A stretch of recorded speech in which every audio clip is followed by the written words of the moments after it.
stage to him to say a few Yeah, words. sure. Well, let me keep it super short. Partly because my Wi-Fi is dreadful, and also I'm keen to hear our main speaker tonight. So, yeah, I'm Alex from Vantage Recruitment Solutions. We are a recruitment agency in the blockchain sector, and yeah, that's pretty much it. Obviously, we're here for the same reason as most of you. We're interested to learn and hear new things that are going on in the blockchain and crypto world. So I'll drop my details below. If anybody's got any questions about recruitment in the blockchain field, then feel free to reach out to me. Other than that, I'm super eager to hear what Alex has to say. Fantastic. Thanks so much, Alex. Thanks, guys. And just, yeah, a few words. So I'm also one of the organizers. I'm also one of the founders of CoinRule. We help our users to automate their investments across different crypto exchanges and platforms. We're also currently fundraising. So if that's of interest for you, message me on the chat or drop me an email on oleg@coinrule.io. And of course, happy to answer also any questions afterwards.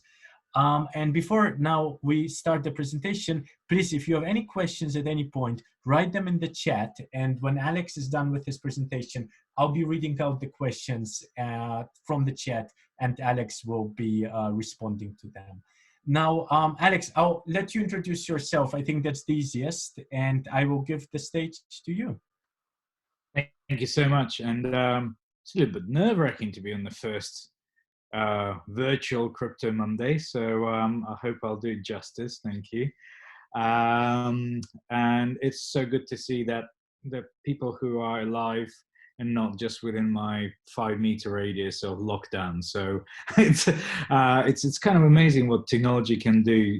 It allows us to bring us a little bit closer when we physically have to be apart. So I think that's pretty amazing. So I hope everyone's healthy and safe and doing well. And again, thank you for Alex for sponsoring this, and thank you for the organizers of Crypto Monday.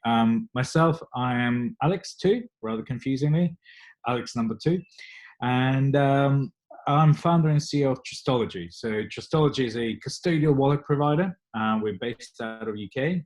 We raised initially funds with Consensus and then 2 Sigma Ventures. So we are venture backed.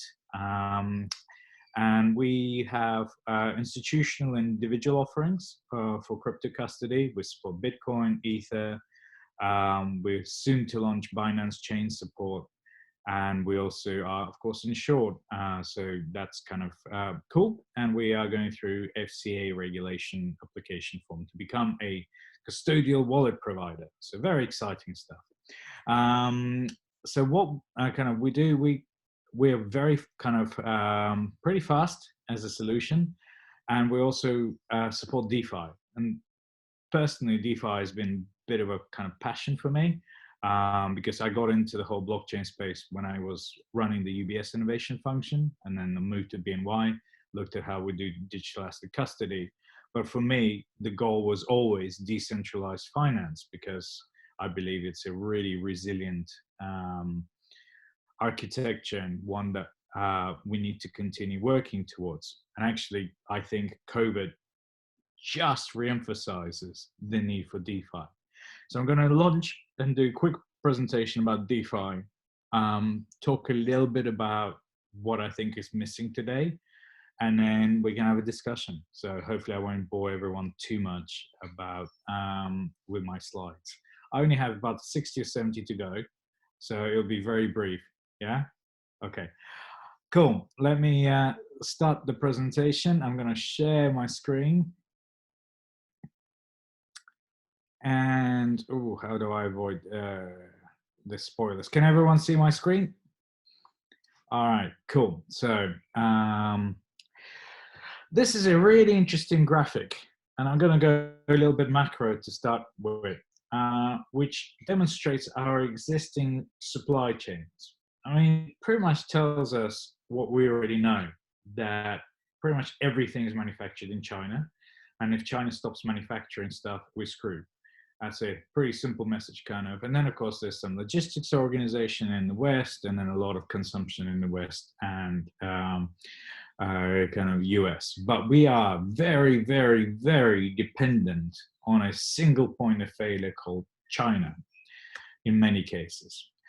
And the result of this dependency, when it's stress tested, are kind of cases like this, where we have doctors in UK, obviously, but around the world too, who are going every day to fight this virus and protect us with very little clothing, personal protection equipment, because basically, first of all, some governments, including our own, didn't prepare enough. But secondly, of course, even when we do want to buy them right now, it's almost impossible to buy because of the centralized manufacturing and the lack of kind of decentralization.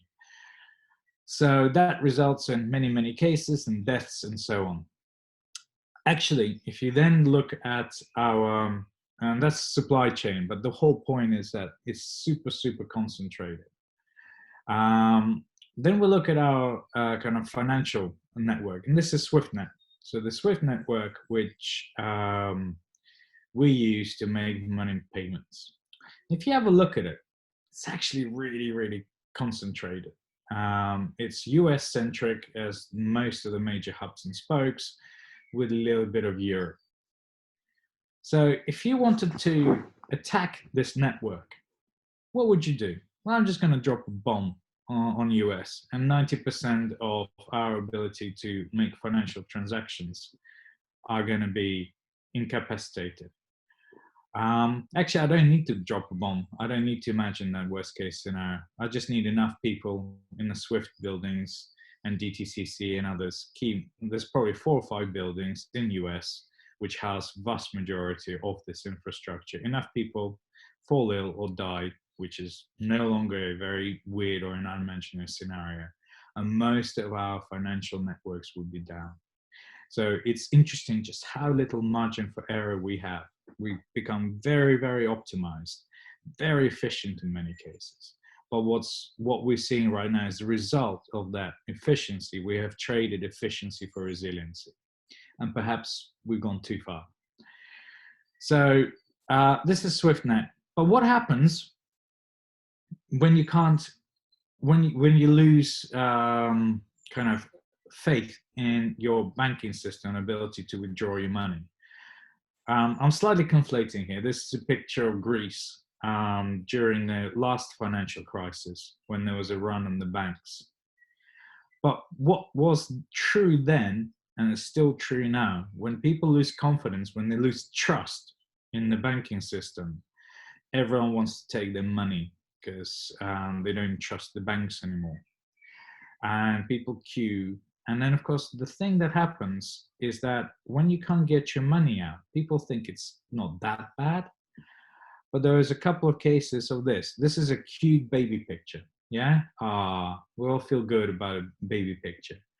But this is actually a reminder of the fact that when in Greece, people could not take out money out of the ATM machines, they couldn't buy milk for their children, and children kind of need milk to survive. And there are actually very similar scenarios in the UK when TSB was out for a week. So clients of TSB could not withdraw cash for a week because they were reliant on a central entity to allow cash for it. And actually they had to go to food banks in order to provide food for their children. So it's interesting how you kind of think, you know, who cares if you can't get access to your bank or a machine? Surely we're fine. But actually, the margin of error is so light right now that any disruption to what we expected to be a normal state of operations results in what turns out to be very severe impact on our livelihoods.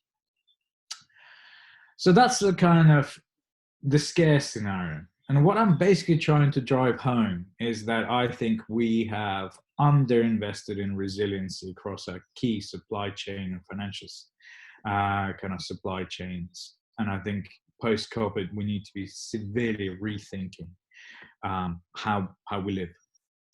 The second point is all around the opportunity. And the opportunity is, have a look at, this is the $1 trillion club for exchanges. So this is a graphic of how much money resides on each of those exchanges, key exchanges around the world. And you'll see those globs in total together, if you add them all up, roughly there's 3 regions. So the kind of the liquidity on these platforms is spread across 3 key regions. But liquidity is really important for trading, because the bigger the liquidity you have, the more likely you are getting better price discovery. You're more likely to be getting access to cheaper funds because you have effectively bigger scope. But the problem with the current scenario is because everything is very much centralized around the central securities depositories, the clues in the name, CSDs. They're linked to central exchanges, the CEXs, and so on, which actually allows, creates micro, well, not micro, but they are liquidity pools which are regional. And they cannot typically break out of that regional boundaries. One of the things that we started noticing on DeFi is actually DeFi is a lot more borderless. If you look at IP address mappings to who's using MakerDAO and DEXs, they're much more global, i.e. you see European, US and Asian participants in those markets, unlike with the centralized exchanges that tend to be very regional, sticky kind of. So the interesting picture of that is, whilst right now liquidity on centralized services is kind of at best pooled in 3, if we get to the position, again, this is future thinking, this is macro level, if we can get to the picture where actually DeFi, because it is decentralized, because there's no need to be worried about centralization and impact, we can actually add all of those liquidity pools together and create one massive liquidity pool, which allows us for cheaper and better price discovery and trading. So I think the macro opportunity is to be able to put all those blobs together into a single blob, which I think will outshine just about everything we have today. And the reason we'll be able to do that is the very reason why we can't do it today. And that reason is because basically of trust. You know that you don't want to be overexposed to Asia or US if you happen to be in Europe because of trust issues. So people spread their exposure to various different exchanges to reduce risk. If we can reduce risk through decentralization rather than fragmentation, I think we have an opportunity to create something quite amazing. And actually, if you look at it, the same picture, this is a diagram of how much money in terms of securities is spread around the world. And the picture is roughly the same. You see China and Asia, specifically China, containing the biggest portfolio of securities. Then you have the Western Europe with UK attracting a lot of it, and then US and a little bit in South America, Brazil. So again, if we start to look at global securities markets, not just the FX markets like in the previous ones, in terms of portfolio holdings, the picture is roughly the same. They kind of map onto each other. It's natural. But again, what we can be doing is transforming this from if you happen to be in Africa or many other places, you don't have access to that liquidity. What we might be able to do is effectively, open it up to many more customer segments, but by that definition, create much bigger liquidity pools. So how do we do that? The opportunity is to say, look, the reason, and this is a hypothesis, but that's my hypothesis, we can disagree. The hypothesis is we are too scared to put all of our eggs in one basket, therefore we regionally stick to liquidity pools. If we have, and this is the hypothesis, decentralized systems, much of the risk of centralized failure is removed, therefore more people are going to be willing to effectively move liquidity towards decentralized global liquidity pools. Great. But what does that mean? What do we need to practically do? And actually, right now, it means being able to trade. It means being able to lend, borrow, and it means being able to hedge. And this is where it's becoming really, really interesting. Have a look at the derivatives platforms. We have For instance, DYDX, we have UMA, and so on, moving forward in that one. You have the stable coins, so that people can move in and out of more stable assets versus more kind of speculative assets. And then you have a bunch of, and of course, I think, something like DAI is really exciting as a concept. And then you got also a bunch of kind of linked to derivatives prediction markets, which kind of derivatives of derivatives, I guess. And then you've got also the ability to go ahead and lend and borrow, so Delphi and others. So pretty exciting protocols around that. So we're starting to get to the position, which is what I'm trying to say here, is that actually most of the requirements that are needed to run a successful financial service, kind of infrastructure, that being kind of issuance of assets, settlements of those assets, post-trade, trading of those assets, borrowing, lending, i.e. interest earning, and also then, of course, derivatives to protect yourself on the downside. It's starting to get there. And one of the things that everyone always said about, DeFi and blockchain is that, yeah, but it hasn't been tested. There's been no black swan event. How do we know if it all kind of works? And actually, we have been tested. March with a black swan event, there's been a bunch of failures. Let's not kind of kid ourselves. MakerDAO was close to going down because people weren't able to meet their kind of CDP liquidation calls in time because the oracles weren't reporting the right data and so on. Whole host of things that went wrong, but actually, it's still here. So that argument that many people in the centralized world keep saying that it won't survive a major upheaval is no longer true. We have seen it survive. We've seen what the kinks are, and I think there's a clear roadmap now for the next probably couple of years to really improve that. But the point is, I think it's much more now proven than it was even a month ago, which is kind of exciting to me. Now, look, the amount of money locked up is not huge. We're looking at less than 1.5 billion of assets. A lot of that highly dominated, 50% of MakerDAO. So we're not talking about huge liquidity. That, frankly, liquidity is not enough right now for institutional entrants to really dive into this. So we're seeing some small funds coming in and looking at simple hedge funds that typically basically just lock up in CDP's ETH and then put into something like compound finance. Really basic stuff, really. But actually it's making decent returns compared to anything else on the street. So whilst it's basic stuff, it kind of works. So whilst the market size is not big right now, liquidity is low, we see an upward trajectory, and it's my hypothesis, given all the focus on need to be more resilient, reduce those kind of centralized points of failure. And until you have the fire, until you've been burgled, everyone thinks they should not worry about it. But once you get burgled, everybody else on the street puts up alarms. It's just human nature. We don't, we need to suffer before we kind of do something. I think if COVID is not a wake-up call about the decentralization, what else is? That coupled with the fact, of course, that if you happen to be doing international trade and you're basing in the US reserve currency, you're basically been right now devalued by yet another trillions and trillions of dollars.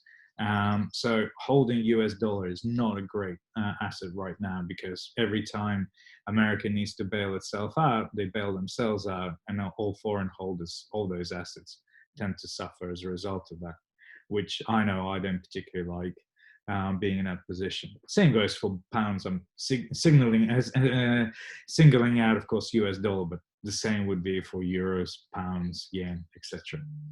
So again, I think it brings up the question of having something that's not a fiat currency to act as an international, at the very least, settlement mechanism.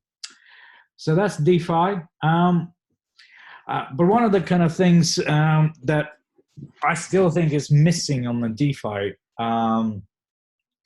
is kind of the more institutional angle of that. So if we want kind of folks to come into DeFi, and when we say folks, we want institutional. Why do we want to do institutional? Because they've got the money. Let's be clear about it. You know, if you look at the crypto space, something like 80% of all wealth in the crypto space is controlled by about 10 different crypto funds. So that's kind of scary, frankly. People talk about, you know, decentralization and stuff like that, but there's a huge amount of wealth concentration still at the top. But we're starting to see, due to the nature of utility tokens, basically if you don't sell enough of the utility token, the pricing goes too high.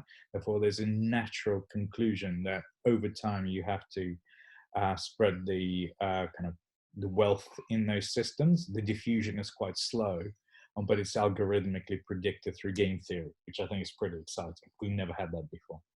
Anyway, so, but what, in order for us to get the bigger inflows of cash and more exposure for mass adoption into DeFi, we need to achieve kind of a couple of things. First, we need to be able to have the, what I call the financial modules, all the bits you need to have to string them together into something that works cohesively. And actually, I think this DeFi protocols are super clever because you can, they act as financial modules. You know, you can collateralize ETH to create DAI. You can then put DAI into compound finance CDAI to give you an interest-bearing token. And then you can use that interest-bearing token on decentralized exchanges. That modularity creates a huge opportunity to string it together in really clever ways that serve many different purposes. That modularity just never existed in traditional finance, not at that cost level, not at that ease of use level, once you get what you're trying to do. When I say ease of use, it's still very complicated to use, but to achieve the same goals of generating an interest-bearing account from a stable coin would take you probably 3 months in conventional kind of finance, if it's all. I can do so by using kind of 3-4 different smart contracts together. It's pretty amazing. It's just pretty complicated. You need to understand technology and finance to work your way around that. Okay, so you've got the kind of the modules, but the problem is putting those modules together. It's a bit like Lego. Everyone thinks they can build the most amazing Lego product, but actually, do you know how Lego makes most money? It's by selling the pre-built kits together, and then people put them together. So I think the same is required here. It's too complex to expect the vast majority of people to know how to plug the DeFi protocols together. So I think there's a need to have people who understand what the financial goals are and who understand how the technology and the financial products work together to put them together into coherent, useful end products for clients. And this is where we start to come in and help, and others like ourselves, because what we can do is basically convert a pretty complicated user experience into hopefully what ends up being a pretty slick user experience that's goal driven. You want to have you want to earn interest on your assets, but you still want to go long on Ether. How do you achieve that? And we can show you in different ways how that would be possible through stringing together a number of financial modules. And then, of course, if you happen to be a fund, well, you need to prove to your investors and to your regulators that you're KYC compliant, that you're using only a certain range of DeFi dApps, not everything else. So this is what I talk about, smart contract whitelists. The other issue right now is a lot of people use collateralized positions, whether it's collateralized debt positions for MakerDAO, whether it's collateralized loan positions in compound finance. Problem is blockchain has no alerting system. So if you're not constantly watching for a margin call, you're going to miss it, and then your assets can be liquidated. So again, there's a whole list of opportunities, I believe, to guys like us, custodians, to provide margin call alerting whenever there's a collateralized call.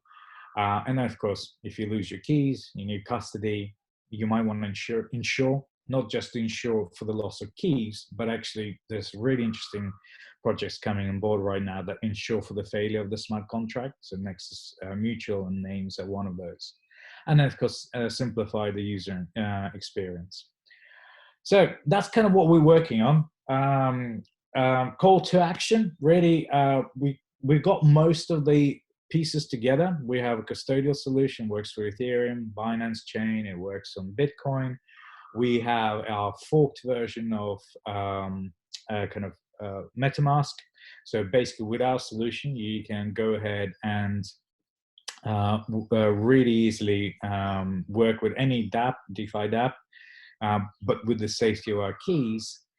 But what I'm kind of hoping to work with you folks on this call and others, of course, is really what are the pain problems? Is it the margin call alerts? Is it something else? So that as we bring together those components in our product roadmap, love to work with people who are interested in DeFi and work on that together. So I'll stop there for a second and then, well, I'll stop full stop and open up for questions.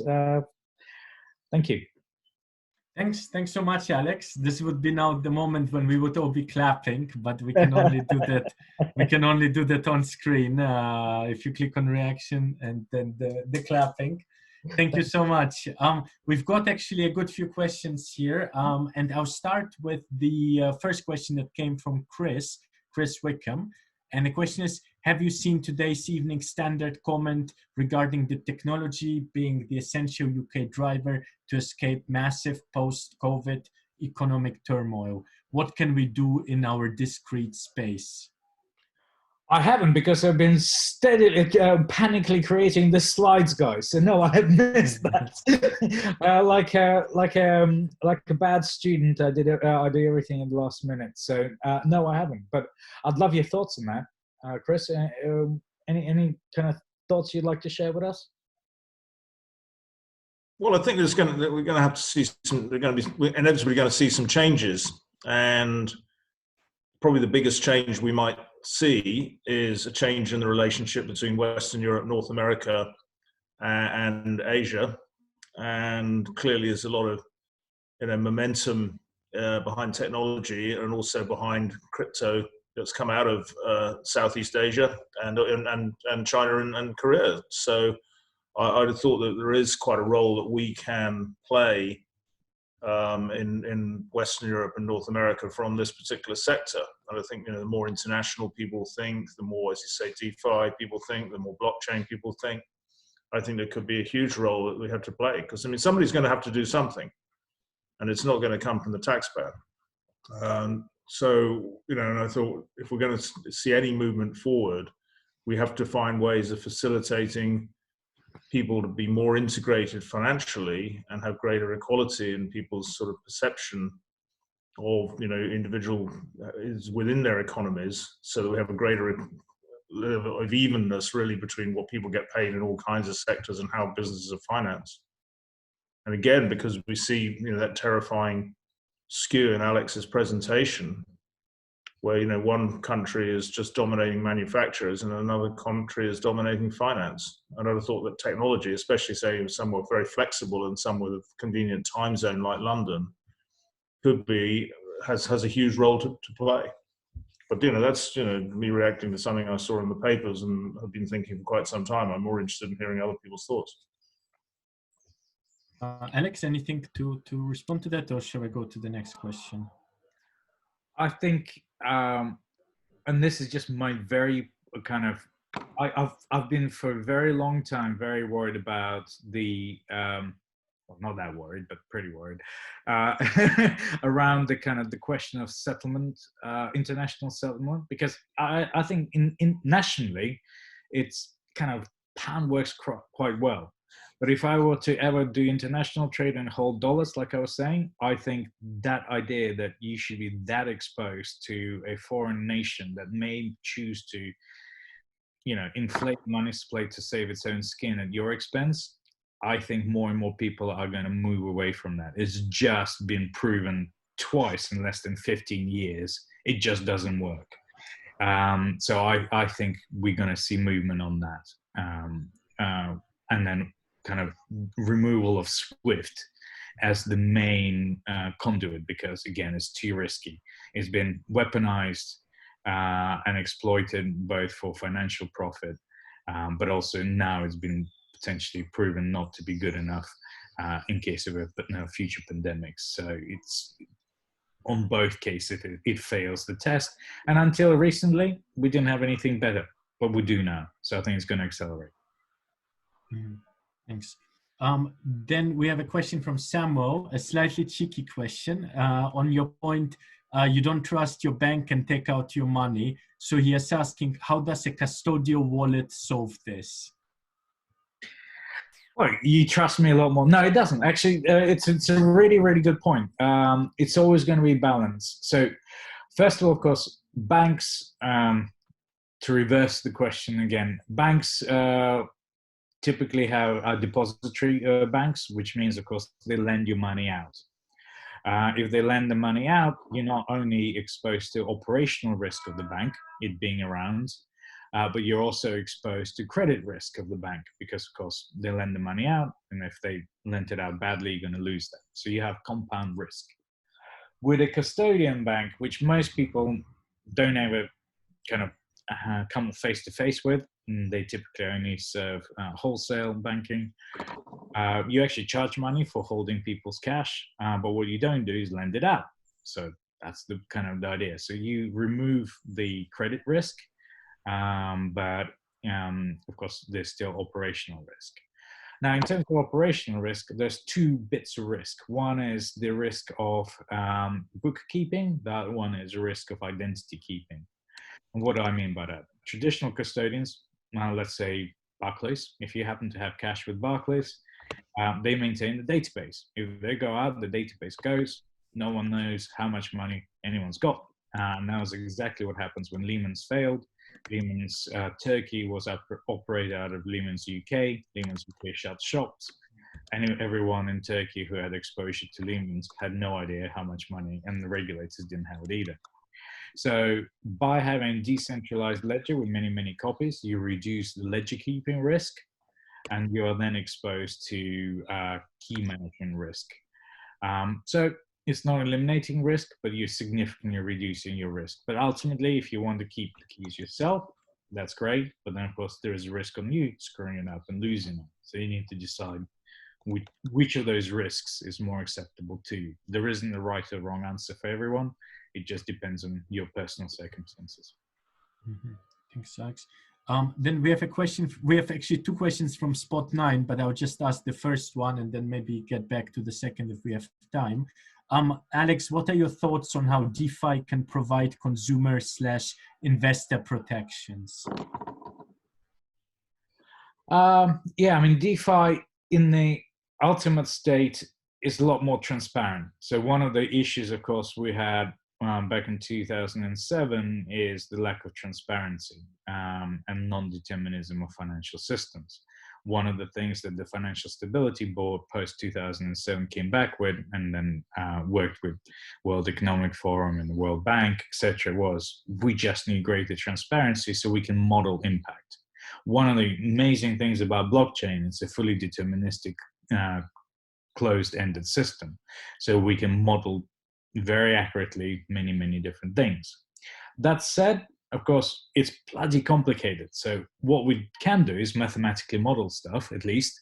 It's a closed loop system, which means it's deterministic. It's not an open world system. But it is difficult to model. And we've also seen quite a few DeFi projects ultimately still have overriding controls, which are necessary given the current maturity of the protocols, because you can't foresee all the different exception cases, but it does leave kind of risk that that may be abused. On the other hand, of course, most of those controls tend to be at least collectives rather than individuals. So there's a little bit of protection. So I think longer term, just much greater transparency is going to drive, shine the light. And when you shine the light on stuff, 9 out of 10 times, the kind of abuses that can happen in a dark scenario tend to be eliminated in a scenario where there's light. So I can't give you a very concrete thing, but just the ability to have many eyes inspecting something is really powerful. Thanks. And then we have a question from Saremba AB. Alex, I would like to hear your thoughts about effect of more institutional investors in crypto markets. Last 2 years, crypto markets had predominantly retail clients, but institutional clients seem to already transplant some of the effects from traditional markets, such as the weekend effect, visible when analyzing dependency structures of main cryptos. Would more institutional clients not change more of the characteristics of this market? I actually think the crypto market is extremely institutionally influenced. If you look at all the top funds, they are all ex-Wall Street guys, and mostly guys. So those patterns are kind of been set for a while, and a lot of the behavior it's probably about 15 years behind the current Wall Street practices, because what you can do in crypto, you haven't been allowed to do for a while now in traditional capital markets. So I think to say that it'll be influenced by them is wrong, because it's already been influenced. You might just not realize that.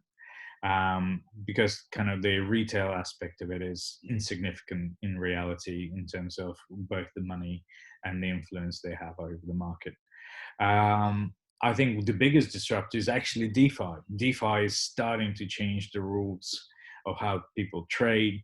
Kind of right now, most of it is OTC trades, the dark pools.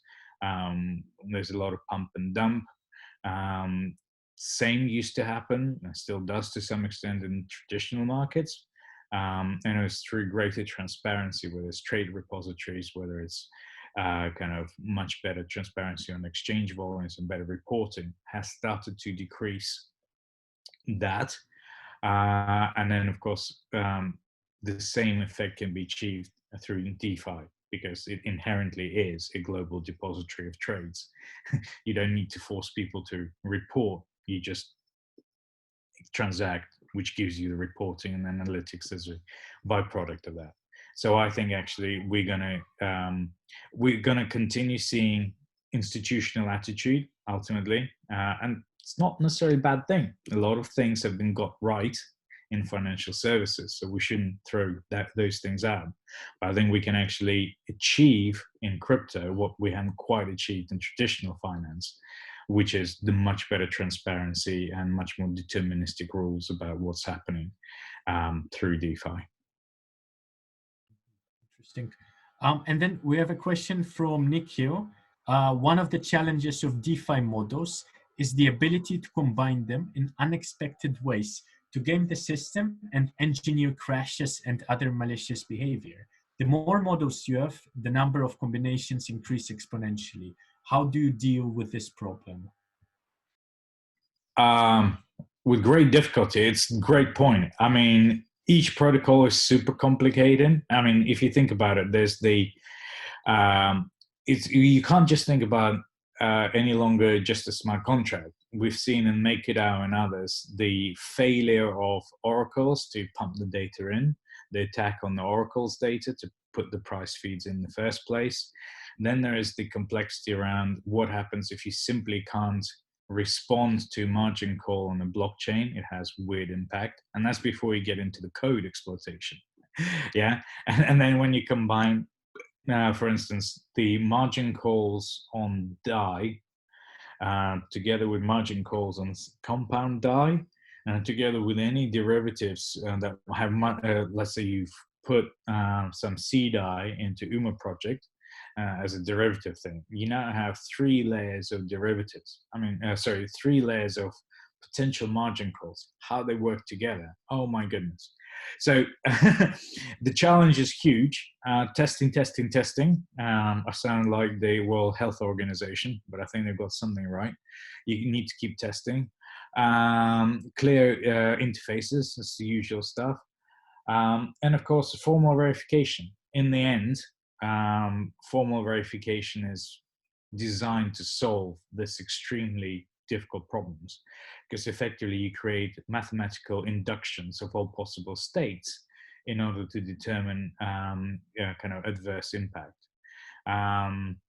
So there's some brilliant stuff that the Ethereum community and others been working on with formal verification methods. But I think the more we start to rely on this, the more we will have to put effort into formal verification to give us the confidence that we can use these systems. Okay.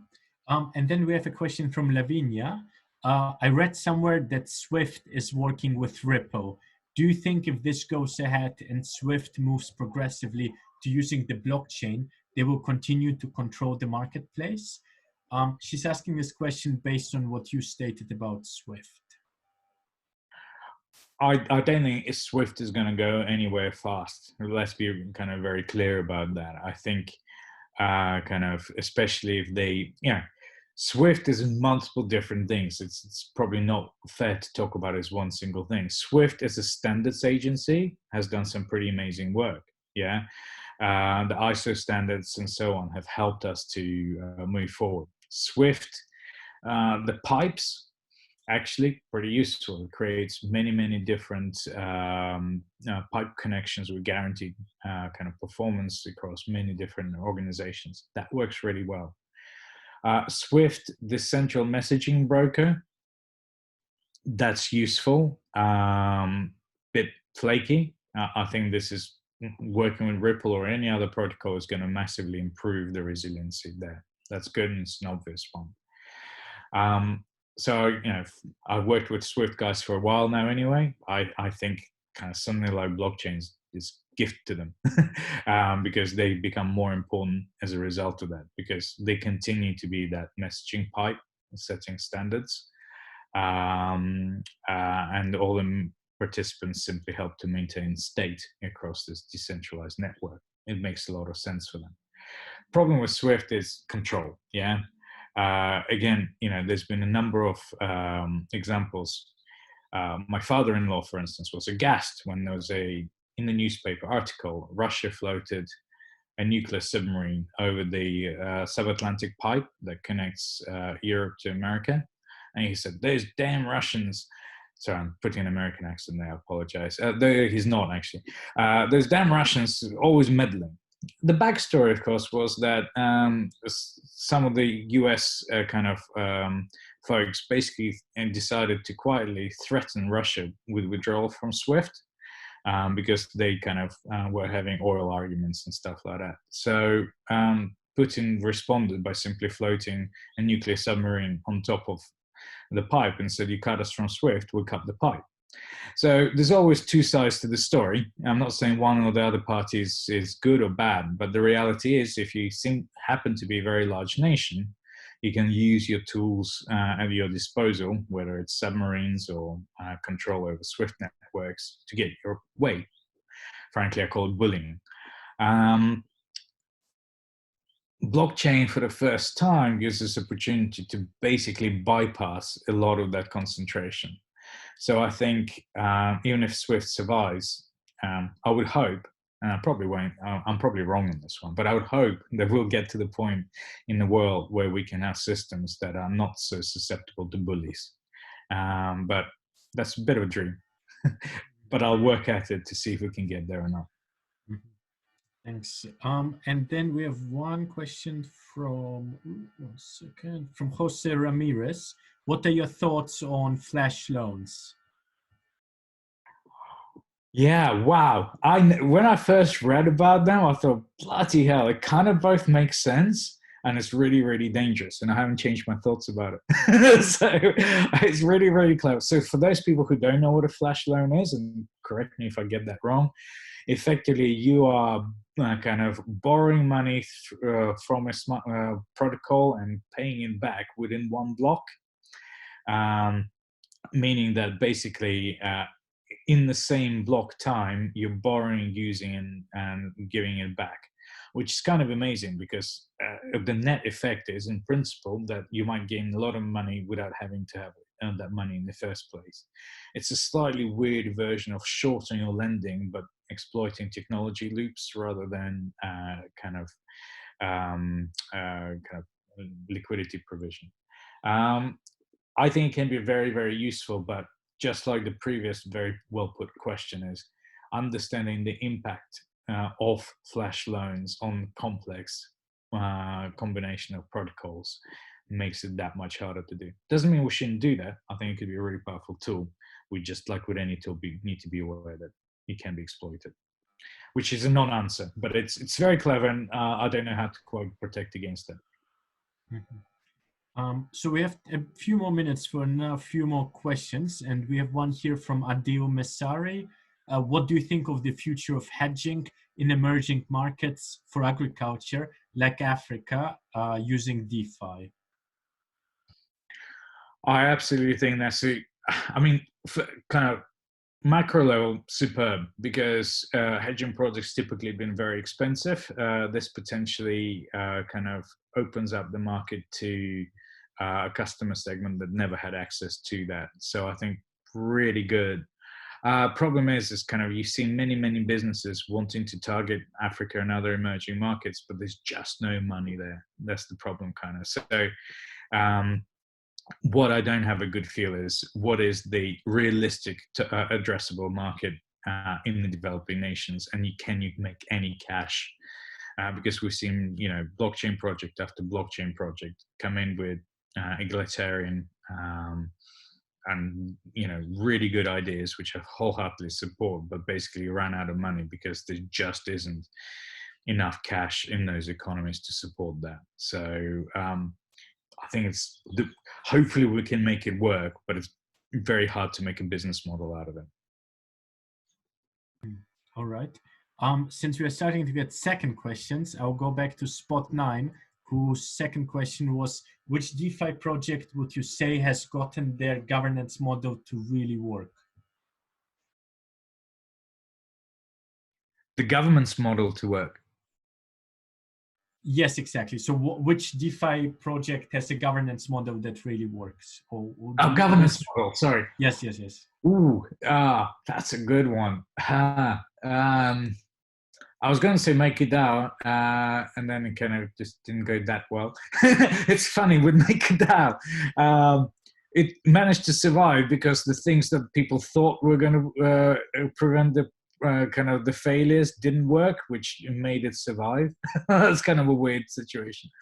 I still think, in all honesty though, I still think probably MakerDAO, because it has by far the biggest asset size for it, and is going to get the most scrutiny, and it's been tested and it's worked.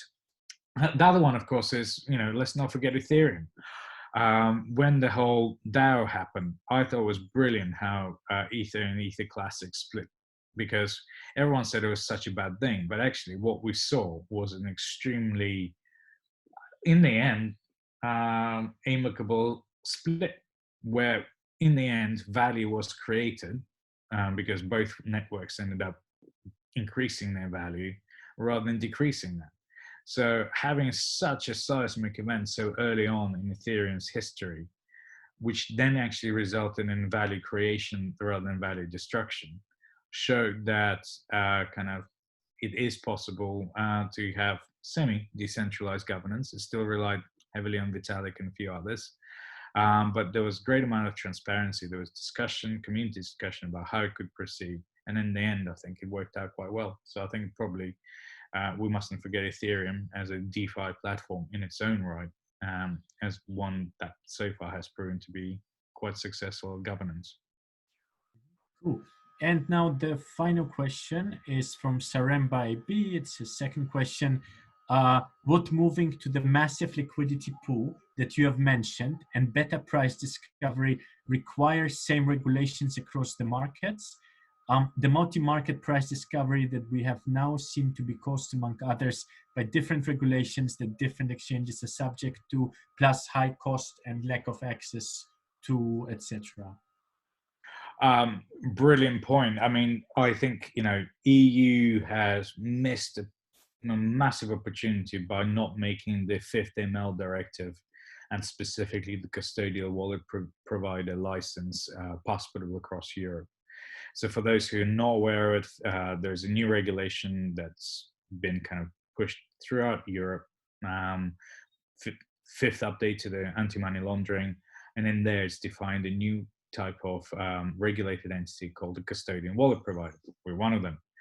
I was fully expecting that to be a passportable license, meaning if you got the license in UK, I could do this kind of perform those functions in Germany and right across. That hasn't happened. So the directive went out, and it's now been implemented as an act by each member state.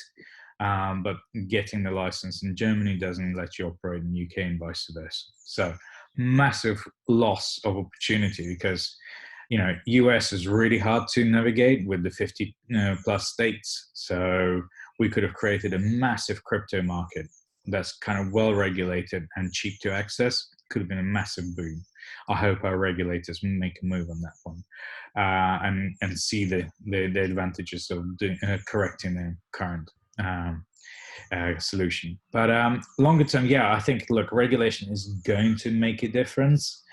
But I think if we're smart about it, we can create holding smart contracts that ultimately control the same asset, but have sheens on top to adjust for particular regulatory climates.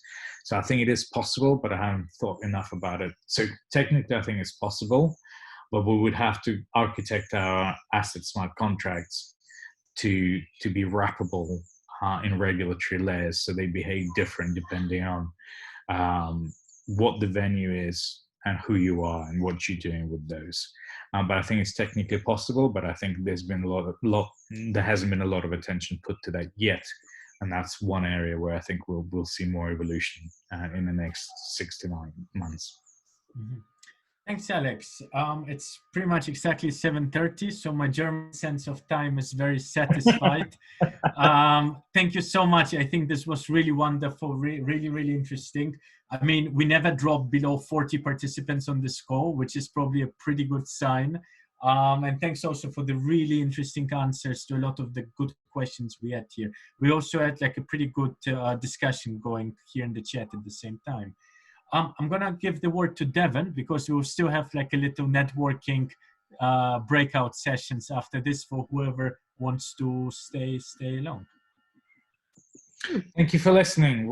Absolute pleasure talking to you, and thank you for the questions. And by the way, never listen to what I have to say and make up your own mind, because frankly, I have no clue about what's going to be in the future. So please never listen to me and make your own minds up. But hopefully, even if you disagree with me, that in itself helps you to form your own opinion. So thank you. Mm-hmm. Devon? Brilliant. Thank you so much, Alex. For those of you who do want to stay, I'm going to stop the recording now. Actually, let me stop it right now. Where is it?